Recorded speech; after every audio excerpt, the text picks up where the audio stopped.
Hi, and welcome to Enchantment of Eternity's book-to-show comparison for the Expanse Season 1, Episode 3, Remember the Can't. This video is part of a series of videos where I compare episodes of the TV sci-fi channel show The Expanse to that of its source material, pointing out the differences and giving my opinion on the changes. So I'll have to start with a spoiler warning for The Expanse up to the end of Season 2.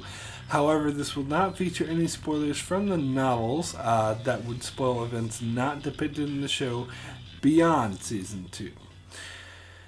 So the episode begins on Ceres stations where we see Holden's distress call playing all over the station, and thus this is confirmation that the message did indeed go out, contrary to Alex's statement that their message had been blocked. And it had a huge impact, as apparently it is being played everywhere. Now, something similar did happen in the novels, as Holden's message was playing all over Ceres and indeed everywhere, but as I mentioned in my previous video, in the novels, Holden didn't outright blame Mars for the attack. He presented the evidence they found on the Martian technology, which led everyone else to blame Mars. And I think this is an interesting distinction because it illustrates how quick people were to jump to conclusions and point fingers, whereas here Holden's message is intentionally inflammatory, which does make it come out a lot more reckless and more of Holden's fault, whereas I prefer the complexity of the books, so -2. Then we follow up on Havelock, as we saw in previous episode, that he visited a prostitute, the one that he helped, so it was implied that he was seeking her services, or at least having some sort of intimate relationship with her, but here we learn she is teaching him to speak Belter, and as I mentioned before, nothing like this occurred in the book. Havelock didn't have any type of relationship with this prostitute, nor did he express interest to learn to speak Belter, and he overall didn't come off as naive and ignorant to the Belter ways. However, although I had complained about this change in the past, this scene actually really works, as it shows the way of emphasizing the Belter dialect, which the books could get more into details than the show can. Also, I think this actress was wonderfully cast, as she has that tall, slender look Belters are described as having in the books, although the show isn't always consistent with this, as the examples of dolls we get to see later in the episode is actually kind of short and stocky. But here, what they're going for is they are working with, actually earthbound humans in reality, so there's only so much the show can do. But I do like how the camera angles emphasize her height over Havelock, and her thick Belter accent really helps illustrate the difference between the Belters and the Inners. Also, they emphasize the use of hand gestures in the Belter language. Even when she talks, you see her using her hands. In fact, I noticed this throughout this episode with Miller and other Belters too, so it's actually a really nice touch. This is explained in the novels that Belters developed using big hand and arm gestures rather than subtle facial expressions or shrugs, because they can't be seen in spacesuits. And since this is a spacefaring society that is often in spacesuits, they develop hand gestures that can be seen when wearing spacesuits, and I love that. Of course, I didn't notice any of this from the show. It wasn't until I read the books, but it's a nice, subtle touch, so I'm going to give this a +3. So then we get a scene at Star Helix headquarters with Captain Shadig dealing out assignments in the aftermath of Holden's message getting out, as they prepare for the riots and the backlash. Now, there are similarities between this scene and the scene in the novels, as some of the lines are even the same, such as one of the detectives wanting to go out and bust OPA heads, but Shadig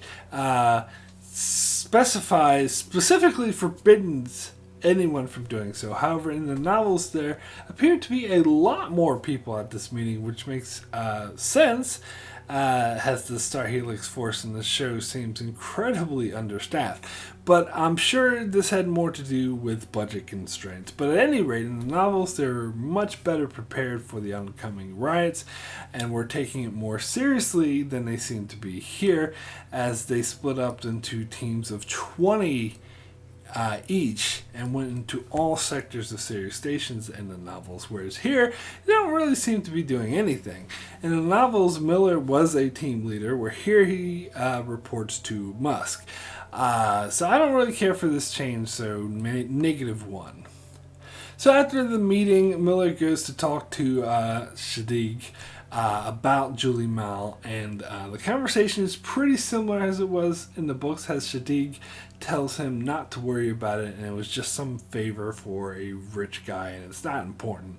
The difference is in this scene, Miller talks about how Julie was on the Scopuli, but in novels, he doesn't have that much information. All he knows is that Julie's father, Jules, sent her a message weeks before that the fit will hit the Shan, warning her that the belt was about to get really dangerous. So it seems to Miller that Jules Pierre Mao knew exactly what was going to happen, although he was in fact right.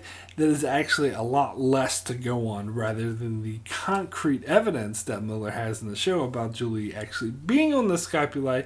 So overall, this scene actually made a lot more sense. So +2.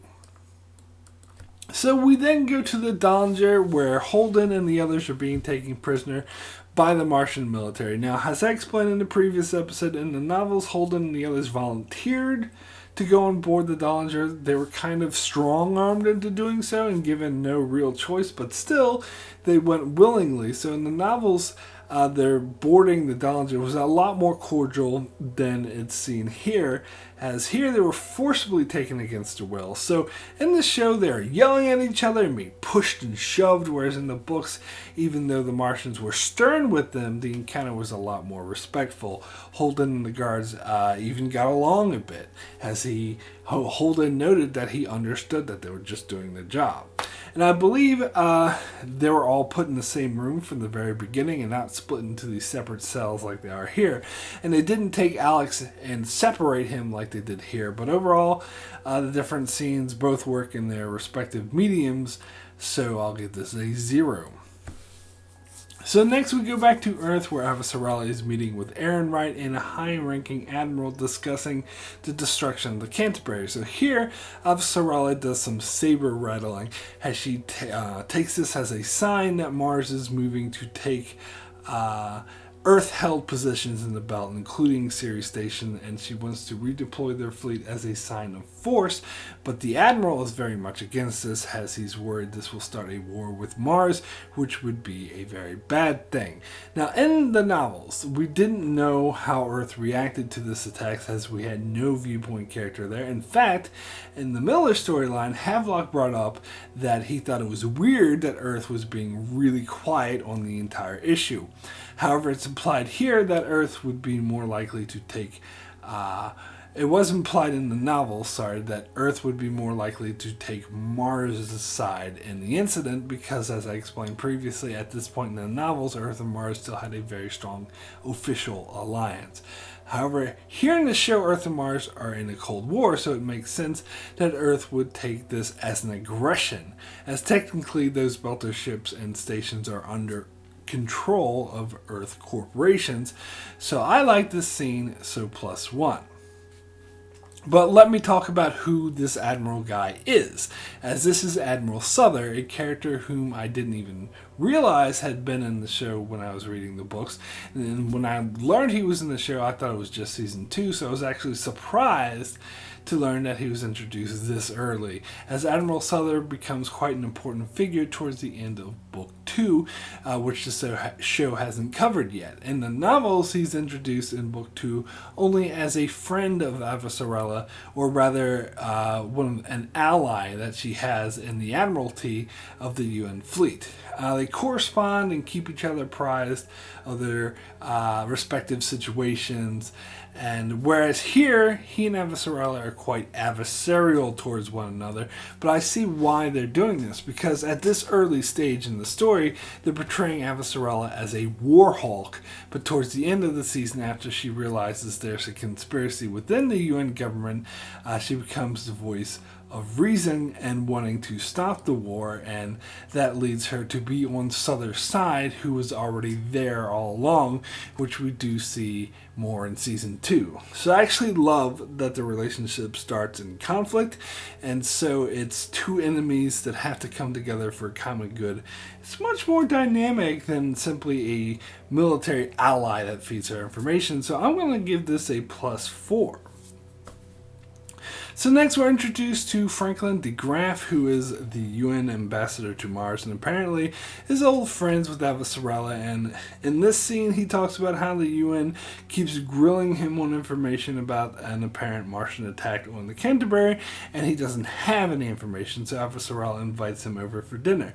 Now this is a show-only character who doesn't exist in the books because the show is pretty much inventing a storyline for Avasarala in season 1, so it makes sense they invent some new characters, and this one is a very dynamic character who adds a lot to the story, so +3. So then we go back to the series as this Mormon harasses Miller and Havelock about going to their comedy night. And that's an interesting concept, I suppose, showing how the Mormons have evolved and found new ways to annoy people. To Miller's surprise, Havelock shows interest and leaves his name with the guy, which doesn't make sense to Miller at first until he realizes Havelock refers to himself as Captain Shadi, obviously inviting the Mormon to annoy her.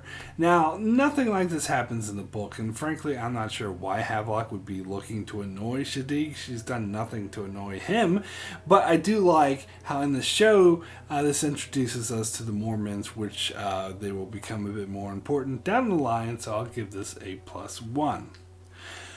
So then we get a scene with Miller and Musk where Miller complains about being taken off the Julie Mao case, and Musk is curious about why he cares because he usually doesn't. As I said in previous episodes, Musk wasn't in the novels at this stage in the story, so this conversation was more of an internal monologue rather than spoken dialogue in the books. Of course, the show can't do that, so it makes sense they have to vocalize it. However, here, Miller tells Musk to cover for him for an hour, whereas in the books he tells Havelock to cover for him for several days, and is more specific about it, making up a story of him being drunk and depressed over his recent divorce. And unlike Musk, who isn't that happy about covering for him, Havelock goes all in and agrees, which I gotta say, I thought the way the novels handled this was much better, so -1. So then we move back to the Dollinger, where Naomi, Shed, and Holden are in the cells talking and freaking out about the Martians trying to break them one by one. So none of this happens in the novels. As I mentioned, there wasn't as much hostility, but also I have to mention that a lot of what takes place on the Dollinger in this episode was not in the novels, because in the novels, the time since they boarded the Dollinger to the stealth ships attacking was actually very short in the novels. The only scene we got was them boarding and then Holden getting interrogated by Lopez. In fact, in the novels, the stealth ships attacked during that interrogation scene. But as for this scene, it's fine, so 0.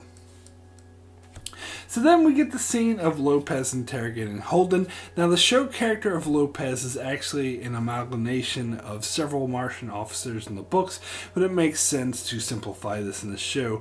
And the novels, it was a different officer who was there to greet Holden when he boarded. So Holden met Lopez for the first time during this interrogation. Now, the show Lopez is really intimidating and creepy, but the book Lopez was actually very friendly.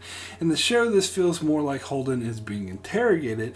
Now, granted, he is, but in the books, Lopez puts on this facade of a friendly conversation. They talk about many of the same things, such as Holden's parents and how Holden was dishonorably discharged, but the conversation had more of a friendly, casual facade in the novels, whereas here it was outright hostile. We, certainly didn't have Lopez acting all creepy with his out to Saturn, back to Ceres, out to Saturn, back to Ceres, stop at Phoebe. I mean, that was just weird. However, both versions do have Lopez take drugs that enhance his ability to read the subject that he's interrogating, but this was explained better in the books. Here, I didn't even catch this the first time I saw this episode, but I think both versions work for their respective mediums, so I'll give this a 0. Next, we go to series where Miller goes down to the docks looking for Anderson Dawes because he knows he's the one who runs things in the OPA around here. But in novels, he doesn't specifically look for Dawes. He goes to a known OPA bar or hangout and waits for someone important to show up, and Dawes does and talks to him. He does, in fact, at this stage not even know who Dawes is. He doesn't know his name until later in the novels where he introduces himself, but that's fine, whatever, so I'll give it a 0. So next we go back to Earth to see Avasarala and her husband having dinner with DeGraff and his husband. After some casual conversations about how DeGraff and his husband have a home on Mars and want to retire there, the husbands leave the room so Avasarala and DeGraff can talk, where Avasarala lays down her theory that Mars is working with the OPA, and DeGraff rejects this outright. Now, needless to say, nothing like this happened in the books, but I love the way the show handles this by showing how Earth is reacting to this threat and meeting DeGraff, an Earther who identifies with Mars and who would know better than anyone what Mars is really up to. And so what Avasarala is doing here is testing him, showing how brilliant she is, and also the storyline parallels nicely with what's going on in the Dollinger, so I'll give this a +3. Speaking of the Dollinger, we go back there with a guard standing outside the Canterbury survivors' cells, and Shed tries to suck up to him, which is annoying. I think they're taking this Shed being spineless a bit too far in the show. And then Amos is antagonizing the guard by talking about the crotch on the Martian military spacesuits, implying that he has no balls.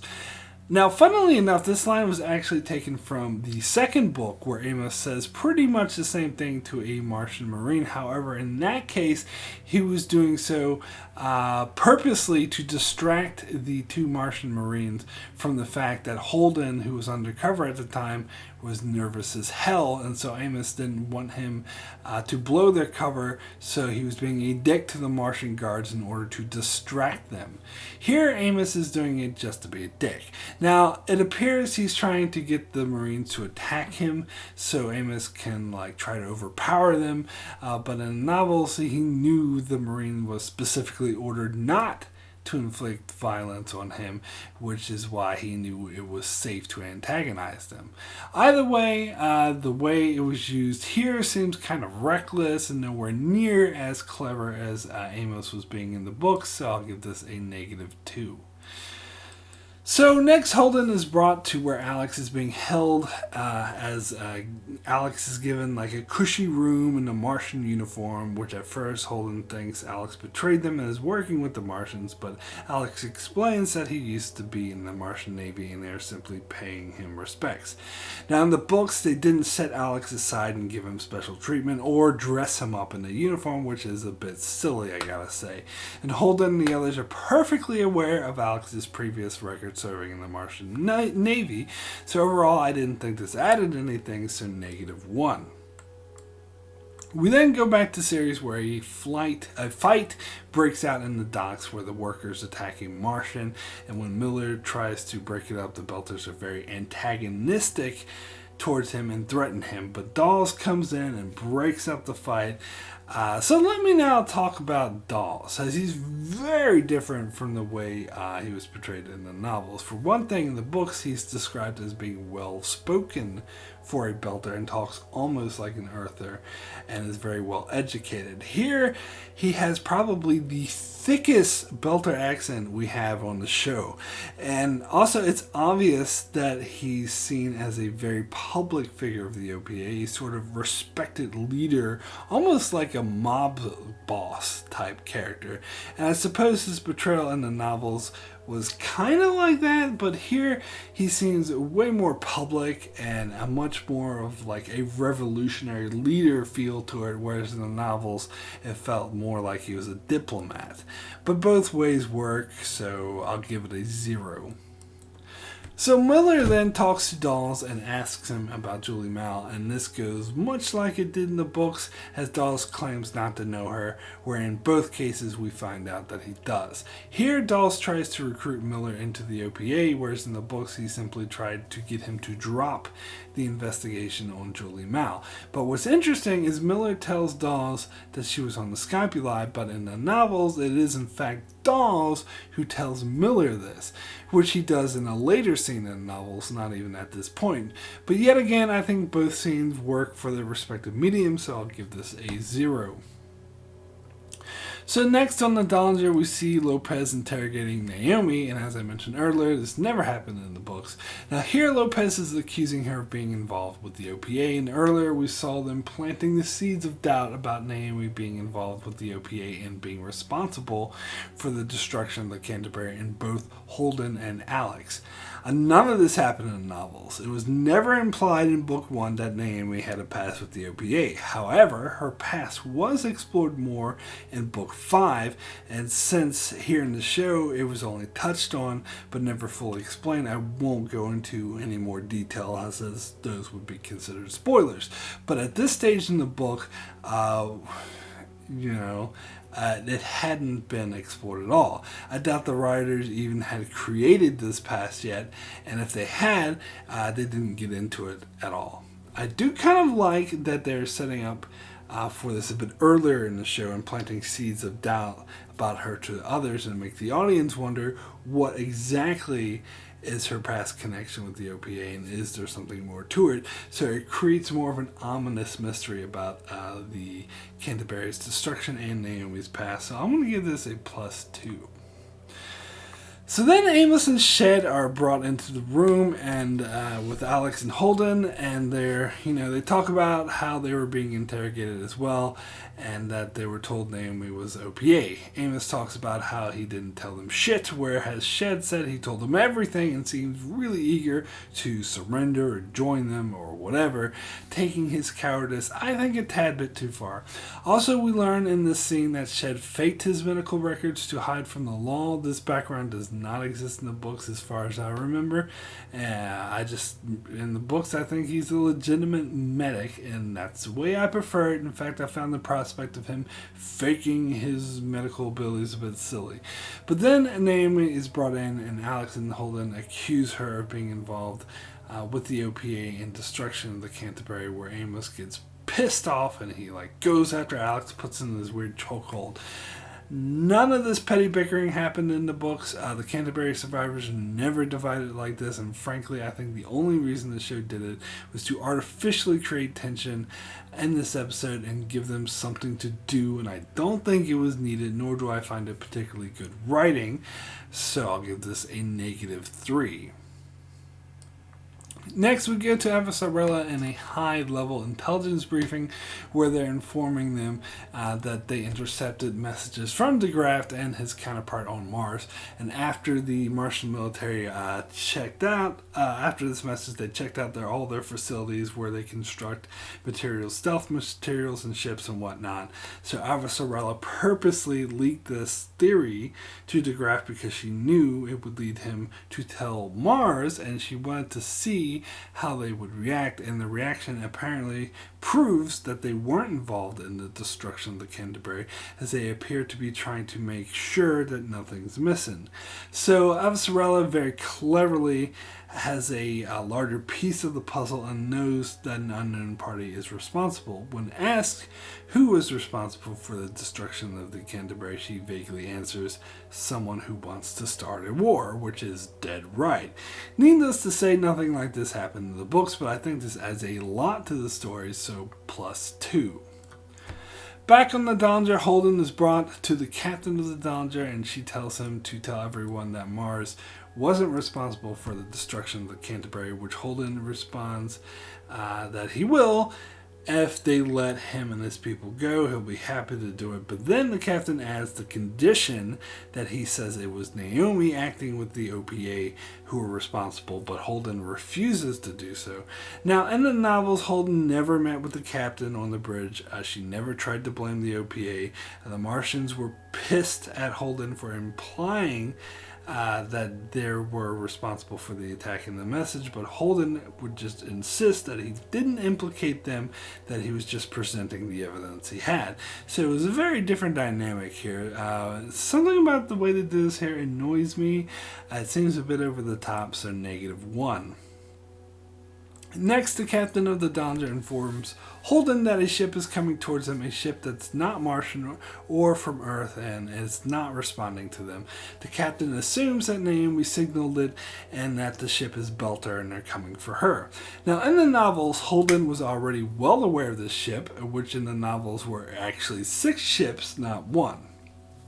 They had been tracking the shuttle The Knight for a while. As I explained previously, a lot more time had passed in the books between the destruction of the Canterbury and them arriving on board the Dallinger. And during that time, these 6 ships were following them, who ominously wouldn't answer anyone. It is in fact part of the reason of why they decided to go to the Dallinger, because they had no idea who these ships were, and these ships would have intercepted them, and they were a bit scared of that. So they all knew from the very beginning about these ships. In fact, Holden and Lopez talked about them during the interrogation. They assumed that they were Belter ships just coming to bear witness and see that no harm comes to Holden. And they all assumed that they pose absolutely positively no threat to the Dallinger whatsoever, whereas here they do seem a bit threatened by the ship, but I think it works fine in both cases, so 0. So then we go back to series where Miller is looking at a map trying to figure out where the Scopuli went, and he watches footage of the altercation between Julie Mal that the dock worker had described to him in the previous episode. Now, nothing like this happens in the book, and frankly I don't think it adds anything to anything, so -1. Next, we see Miller with Musk and Havelock in a public area where it looks like riots are about to break out. Musk gets reports of riots breaking out elsewhere, and that's where Havelock's sex worker friend is, and he's concerned about her safety, so wants to go protect her. Now, in the novels, at the meeting, Miller and apparently very wisely so, told Havelock that he'd be sitting this one out, which he wasn't very happy about, but he understood. It was Miller's concern that having an armed Earther there would only antagonize the crowd and escalate things, so Havelock actually wasn't there for these riots, and Musk hadn't been introduced in the story yet, as I said, so it was just Miller.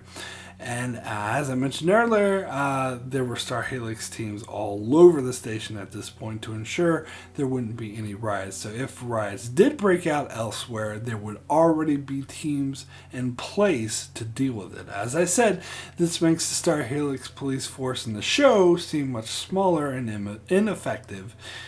So I don't like it, so -1. So as the crowd seems to be getting rowdy, Musk makes an announcement to tell the crowd to disperse and return to their homes. A Martian representative yells at them to leave as well, to which the crowd breaks out by attacking him, and then all hell breaks loose. Now, Miller tries to protect the children that are present, where the forces tries to control the crowd, but it doesn't seem like they can, and they're being overpowered. Now, Miller in the books was much smarter than this. As I said in the books, he was in command of the team, and this case, there was a man whom in the novels they referred to simply as Shirtless, who is described as a huge, muscular man who literally beats a Martian to death in front of a cheering crowd. Miller tells them to disperse through the speakers, and they don't listen to him, but Miller effectively shoots Shirtless in the knee, humiliates him, and cuffs him. He then informs the crowd that Shirtless is going to jail for murder, but no action will be taken against the rest of them if they leave. Otherwise, they'll all go to jail for being accomplices. And then he makes a speech about how this is what the inners want, to have belters act like animals so it'll be easier to treat them as animals. So this diffuses the crowd and they disperse. So Miller in the books is way more effective than Miller in the show. Now, some may say the show's portrayal of Miller is more true to his character, as we're told that he's not a very good cop and no one in the force wants to work with him. So what we see in the show fits that description better. However, I would argue that in the novels, the point isn't that he's a bad cop, but the point is that everyone thinks he is. And we see in this scene, unjustly so. So I actually prefer the novel's depiction of these events better. It was more clever and therefore more entertaining, so -2.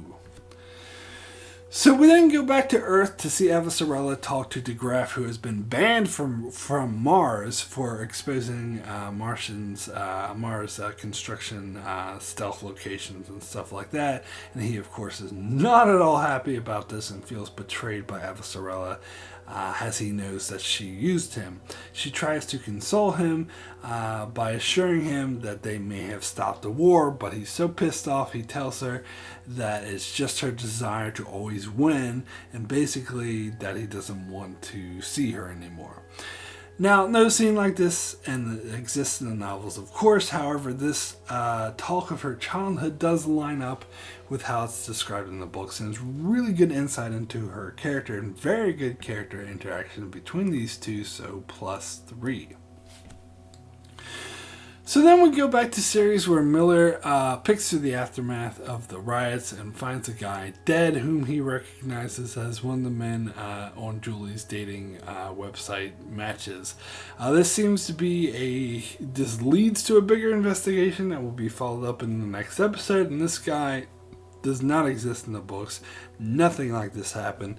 It was mentioned Julie had a dating profile, but it was never followed up on in the books. However, no strong feelings about this either way, so 0. Next, we catch up with Havelock at that other location when he's confronted by a group of surly belters. He tries to talk reason to them, but they're so pissed they grab him and pin him to the wall, and then the lead guy takes this thingy, I'm not sure what you call it, some construction tool that shoots a spike into Havelock that more permanently pins him to the wall. And then the lead guy says, "Remember the can't." And then he leaves Havelock there to die. So as I said in the novels, Havelock stayed at home and avoided all the riots. It was mentioned in Miller's report of some random Martian being killed in this same way, so the show took some inspiration from that, as the lead guy who stabs Havelock, I have a feeling, is based off of Shirtless, even though in the show he has a shirt. Although Shirtless never appears again like this guy does, I do see some similarities. As for the saying, I remember the can, I don't recall anyone saying this in the books, but I could be wrong. Maybe I just don't remember. I do recall an OPA spokeswoman making a speech on the news about getting the Martians back, and she said, "Remember the Canterbury." But I'm not sure if it was ever specifically said, "Remember the Cant," but small difference. Maybe it was, I don't know. Anyway, much like a lot of the changes the show made involving Havelock, I didn't really care for this, especially since he survived, and it did seem like a far stretch that anyone would survive this. Plus, it seems like a big deal at the time, but it wasn't really followed up on in any significant way, so I'll give this a -2.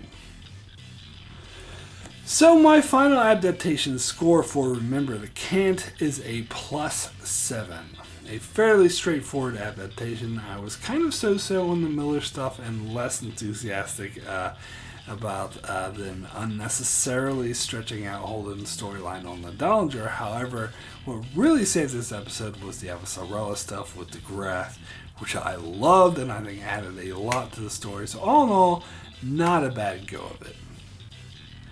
So that's it for my book-to-show comparison for Remember the Can't. I'll be back as soon as I can with my book-to-show comparison for episode 4. In the meantime, you can check out my channel for many more videos and other shows like Game of Thrones, Star Trek, Mr. Robot, Discovery, and more. So be sure to subscribe so you can keep up with all of that. And thanks a lot for watching.